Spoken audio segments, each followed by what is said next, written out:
Kumpirmado na ngang si Tony Bishop muna ang papalit kay Justin Brownlee bilang import ng Barangay Ginebra sa Commissioner's Cup, dahil alam naman nating lahat na itong si Justin Brownlee ay wala pa ngang ibinababa sa kanyang hatol, kaya naman hindi talaga makapagdesisyon ng SMC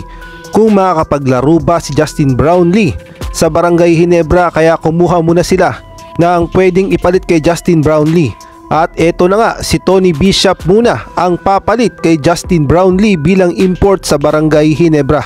Veterano na nga itong si Tony Bishop at masasabi nating magaling talaga na import ito dati ng Meralco Bolts, kaya naman alam na rin niya ang sistema ng Barangay Ginebra dahil nakaharap na nga niya ang Barangay Ginebra at nagkasama na rin sila ni Justin Brownlee, kaya naman pit na pit itong si Tony Bishop bilang import o bilang replacement import ng Barangay Ginebra.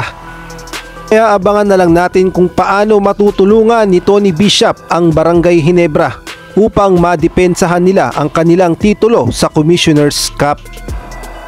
Sa ibang balita naman, nagkaroon nga ng tune-up game ang Barangay Ginebra kontra nga ito sa Blackwater Elite. Ngunit wala nga tayong masagap na balita kung sino nga ba ang nanalo sa nangyaring tune-up game na iyon. Ngunit ang good news nga dyan ay dumalaw ang veteran import noon ng Alaska Milkmen na si Sean Chambers at kinausap nga niya ng mabuti ang Barangay Ginebra at nagbigay siya ng magandang payo para sa Barangay Ginebra upang magamit nila sa paparating na Commissioner's Cup. Alam naman nating lahat kung gaano ka-veterano itong si Sean Chambers at napaka-importante ng mga turo at payo niya para sa mga Barangay Ginebra players.